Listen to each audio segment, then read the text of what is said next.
জয়, আপনার কাছে জানতে চাই কর্মবিরতিতে রোগীদের চিকিৎসা সেবা ব্যাহত হচ্ছে কিনা।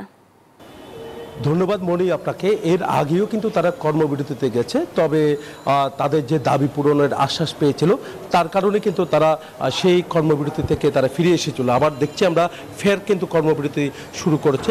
তো গতকাল তারা বিক্ষোভ করেছিল তাদের যে 5 দফা দাবি নিয়ে। আজকে কিন্তু আমরা দেখছি আবার পুনঃ সের জন্য তারা যে কর্মবিরতি ইন্টার্ন চিকিৎসকদের সেই কর্মবিরতি তারা শুরু করেছে। এখানে ইন্টার্ন চিকিৎসক নেই, তবে চিকিৎসা সেবায় তেমন কোনো ব্যাহত হচ্ছে না, যেহেতু চিকিৎসক আছে পর্যাপ্ত। চট্টগ্রাম মেডিকেল কর্তৃপক্ষ যেমনটা জানিয়েছেন, তাদের যখন ইন্টার্ন চিকিৎসকদের যখন অনুপস্থিত থাকছে বারবার, তার কারণে কিন্তু তারা চিকিৎসকের সংখ্যা কিন্তু অনেকটা বাড়িয়ে দিয়েছে। একই সাথে তারা নার্সের সংখ্যা কিন্তু অনেকটা বাড়িয়েছে। এই কারণে রোগীর চাপ যদি একটু বেশিও থাকে তাহলে কিন্তু তেমন সমস্যা হচ্ছে না, তাদের চিকিৎসা সেবা চালিয়ে যাচ্ছে বলে আমাদেরকে জানিয়েছেন। একই সাথে আমরা দেখছি যে চট্টগ্রাম মেডিকেল কলেজের শিক্ষার্থী যারা আছে তারা 11টা থেকে তারা বিক্ষোভ শুরু করবে বলে আমাদেরকে জানিয়েছেন। তারা এখন জড়ো হচ্ছে মেডিকেল কলেজের সামনে।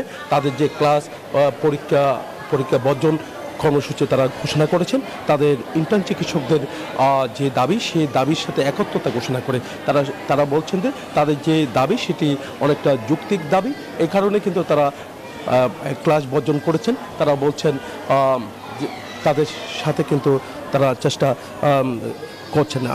আমরা দেখতে পাচ্ছি এখানে যারা চিকিৎসকরা আছেন তারা চেষ্টা করছেন যে দ্রুত তাদের এখানে যারা রোগী ভর্তি হয়েছে তাদের যেন চিকিৎসা সেবা যেন দিতে পারে, সেদিকে কিন্তু তাদের নজর আছে বলে আমাদেরকে জানিয়েছেন। মেডিকেলের পরিচালকের সাথে আমরা একটু আগে কথা বলেছি, তিনি বলছেন যে এর আগেও তারা কর্মবিরতি পালন করছে, তখনও কিন্তু আসলে চিকিৎসা সেবা তেমন ব্যাহত হয়নি।